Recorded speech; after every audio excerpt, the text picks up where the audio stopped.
Sekarang kan abang tahu, sekarang banyak orang jahat di internet. Kemarin Banyak. kawanku kena tipu.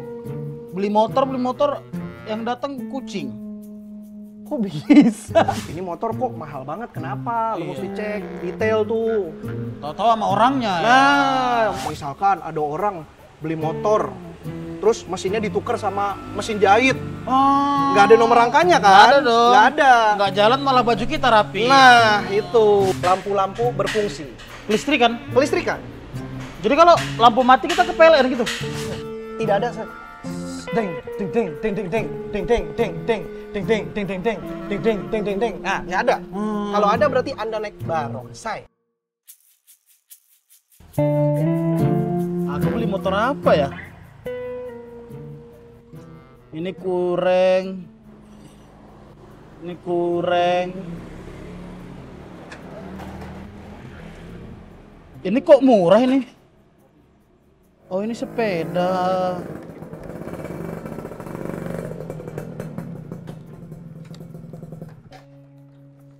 Ngapain, Tek? Lagi milih-milih motor. Hah? Milih-milih motor? Kelewatan, Mas. Sini, kejauhan. Saya gini dong ngobrolnya. Ngapain mundur-mundur sih? Enggak, lu ngapain? Ini nyari-nyari motor, Bang. Mau beli motor buat hari-harian aja. Ya beli, tinggal beli. Sekarang kan abang tahu, sekarang banyak orang jahat di internet. Kemarin Banyak. kawanku kena tipu. Beli motor yang datang kucing. Kok bisa? Kena tipu. Ya itu mah kebangetan lah. Iya kan? Masa belinya motor datangnya kucing? Iya kan ada beberapa yang mesinnya udah rusak, terus pajaknya, STNK-nya palsu ternyata ini. Ah, gua mah tahu caranya kalau cuma beli motor bekas biar kagak boncos ditipu orang. Ada tipsnya, Bang? Banyak. Mau berangkat? Sekalian gue tunjukin motor-motornya buat contoh. Nih kalau nyari motor yang kayak gini gitu. Mau? Mau sih, tapi makan dulu lah, Bang, sebelum kesana. Udah makan gua. Terus itu apa? Motor. Bukan yang merah itu. Oh, yang merah. Shock breaker. Nya panjang masih salah. Itu yang plastik merah. Ini makanan tadi habis gua ngejob, dikasih bungkusin. Kan ada dua itu. Pengen makan. Mau. Kerja makanya, duduk-duduk doang. Gampang makan mantar. Berangkat dulu aja yuk. Sekarang? Gue jelasin. Sekarang? Kalau udah beres, enak makan. Sekarang. Ayo, berangkat. Sekarang? Sekarang lah. Ayo. Tapi lu nggak ada helm. Udah, gak usah mikirin helm. Ayo, berangkat. Gimana caranya? Tangan lu gini. Tangan lu gini, oke. Udah siap. Wah! Bang Bari. Hei, madep ke sana. Kan tadi kita berdua bareng madep ke sana. Kenapa lu di perjalanan itu bisa muter arah? Ya nggak tahu kan jurus Anda. Nah, intinya kita udah sampai di showroom. Nah, gua akan ngasih tahu lu tips-tips tadi ketika lu mau beli motor bekas biar nggak boncos. Langsung, Bang. Langsung yang ya. pertama. Kita coba dari contoh motor di showroom ini. Yang pertama, Tek, Oke. harus dipastikan adalah cek harga pasar. Di pedagang-pedagang macam-macam nih yang jual motor di A, jual motor di B, atau jual motor online di A, di B, kita harus cek harga pasaran motor ini berapa. Oke. Gua ambil contoh, ini NMAX tahun 2022. Harga pasarannya misalnya di angka 28 juta. Oke. Kalaupun di pedagang lain biasanya harganya nggak jauh beda tuh. Misalkan iya. 28 sekian. Kalaupun turun ya 27,8 misalkan gitu atau 27,9. Beda-beda ratusan ribu aja tipis ya. lah. Iya. Nah, itu harga pasarannya. Oke. Lu harus cek bener-bener, jangan sampai ada orang yang jualan, oh ini motor bekas, masih tahun 2022, belum lama-lama, harganya cuma 10 juta aja. 10 juta? Nggak masuk akal kan? Nggak masuk akal nah, itu dong. kita harus pastiin. Takutnya begitu lu beli, oh 10 juta, dikasih setengah ke depan. Dijual terpisah. Nah, ya. kan repot lu, kaki Iya. masih napak tapi tangan ngegas. Iya. Gitu. Nggak duduk tapi Nggak jalan. duduk, berdiri. Nah, itu harus dipastiin. Harga ketinggian juga, Bang ya. Harga ketinggian kan kita mesti ngecek juga. Iya. Kayak ini motor kok mahal banget, kenapa? Lu Iya. mesti cek detail tuh. Tahu-tahu sama orangnya ya. Nah, NMAX 2022 harganya 47 juta. Iya. Pasarannya 28 juta. Iya. Ternyata bonus Mio. Malah- Itu mah jual 2 motor namanya. Iya. Oke, mengerti. Yang kedua apa, Bang? Yang kedua. Nah, yang kedua nih, Yang Tek. kedua apa nih, Ini Bang? yang cukup penting. Oke. Kalau beli motor bekas lu harus ngecek surat-suratnya. Ceknya di mana tuh? Gmail? Nah, ada aku Gmail. Adanya Yahoo, bisa nggak? Ya nggak bisa, di Gmail juga nggak ada. Jadi?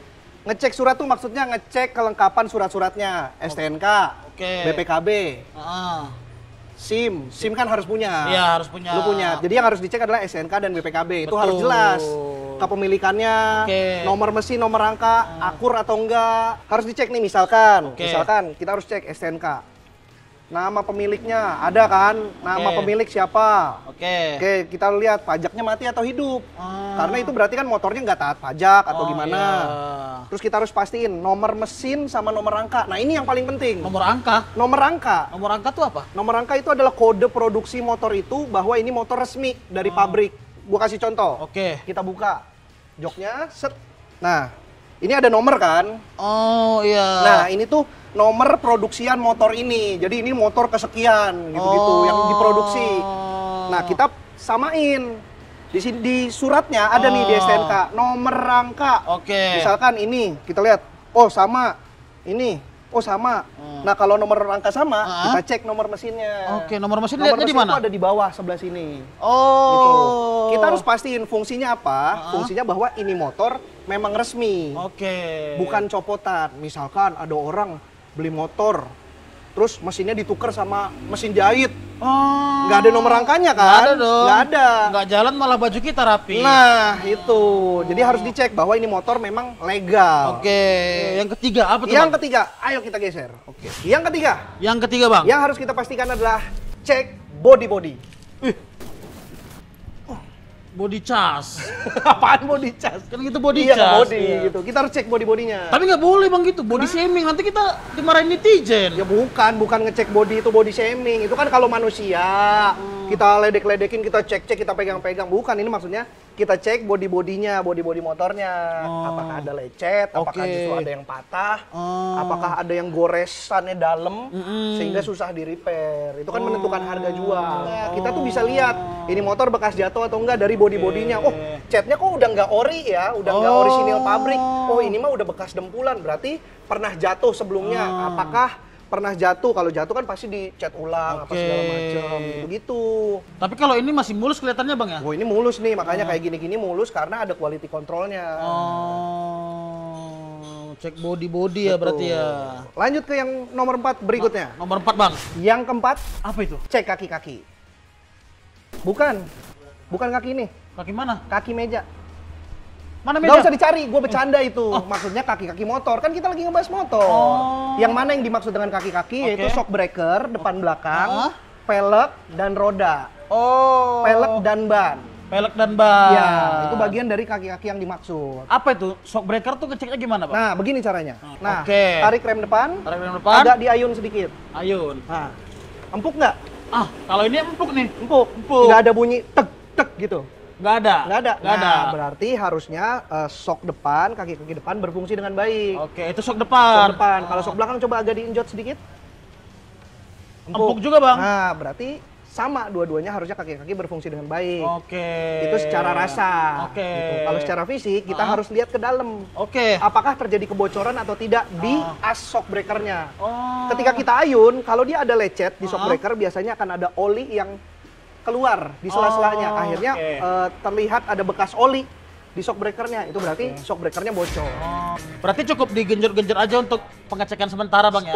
Untuk sederhananya kita agak kocok sedikit. Tapi kalau kita mau pakai jalan juga boleh. Tergantung boleh nggak kita ngomong ke showroomnya, Mas boleh saya test drive nggak? Gitu. Tapi untuk pengecekan luar kita harus lihat di sini nih. Sedikit soal shock breaker yang tadi udah gue bahas. Kalau misalkan ada bocor di sini biasanya akan ada kotor oli. Yang mana oli rembes. Apa ruginya shock breaker bocor? Apa itu Bang? Akan terjadi ketidakseimbangan ketika kita berbelok. Berarti. Iya, jadi agak gitu. Agak berdendang ya? Bukan berdendang, ini namanya bergoyang. Bergoyang. Bergoyang nggak boleh kan, dilarang kemarin. Gitu. Itu jadi tidak seimbang, akhirnya membahayakan kita ketika kita berbelok. Belum lagi kalau shock breakernya bocor di sebelah kiri. Kalau sebelah kiri? Sebelah kiri, dia dekat dengan pengereman.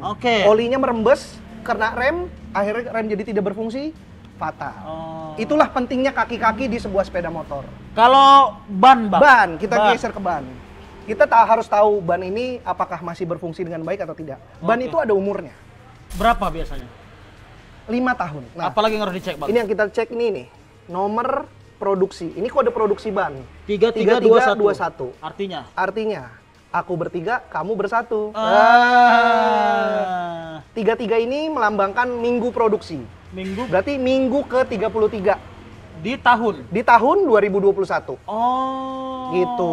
Jadi kalau ini 2021, sekarang 2023, berarti Iya. ban ini umurnya baru sekitar 2 tahun. 2 tahun. Yang mana masih bisa dipakai. Oke. Masih layak untuk dipakai. Betul. Karetnya masih empuk, daya cengkram ke aspal masih lengket. Betul. Bagaimana cara kita tahunya ban ini empuk atau tidak? Caranya? Kita tusuk pakai kuku sedikit, dia akan berbekas. Oh. Nah, ketika dia berbekas, itu berarti bannya masih empuk. Nah, ini kalau velg, Bang. Nah, velg ini juga menentukan bagian dari kaki-kaki. Apakah Oke. dia peyang atau tidak? Oke. Apakah dia ada keretakan atau tidak? Oh. Biasanya akan ditandai dengan ban kok bocor terus. Oh. Tapi kita cek, nggak ada kebocoran di ban, tapi kempes terus. Oh. Biasanya ada retakan di bagian velg karena sebelumnya pernah menghajar lobang. Oh. Tapi dipisahin warga untungnya. Wah, untung ya. Tenang, jangan dihajar terus gitu. Kalau lanjut tuh bahaya. Bahaya, tuh. kalau rame lanjut part 2. Oke. Gitu. Itulah kaki-kaki yang perlu kita cek. Begitupun sama dengan ban belakang. Oh. Tidak jauh berbeda. Yang kelima apa, Bang? Yang kelima, kita lanjut ke 5. Oke. Yang kelima, Yang kelima apa itu, Bang? pengereman. Pengereman. Ini cukup fatal karena ini menyangkut Keselamatan. Ya.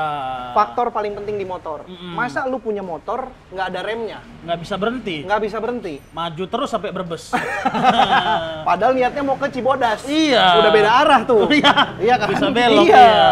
Nggak bisa berhenti. Itu yang paling penting pengereman. Bagaimana cara ngeceknya? Pertama, kalau secara fisik, Iya. untuk motor cakram dengan piringan ini kita bisa lihat dari fisiknya. Apakah dia karatan atau Oke. tidak. Kalau karatan berarti sama pengguna yang dulunya, berarti Kurang tidak- dirawat. kurang dirawat. Oke. Kampas remnya tidak diganti. Oke. Dan biasanya muncul luka. Luka tuh gimana maksudnya? Luka tuh berdarah. Wah, sakit dong. Iya tidak mungkin dong, karena iya. ini besi. Iya. Luka itu berarti ada goresan-goresan yang kasar. Oh. Yang kalau kita raba seperti ini, Berasa ya. berasa dia akan tidak rata konturnya. Oh. Itu contoh pertama untuk rem Rem depan. rem cakram. Rem cakram. Karena motor tuh ada yang masih pakai tromol, ada yang Oh. sudah dengan disc brake alias piringan. Berarti ini kampas rem.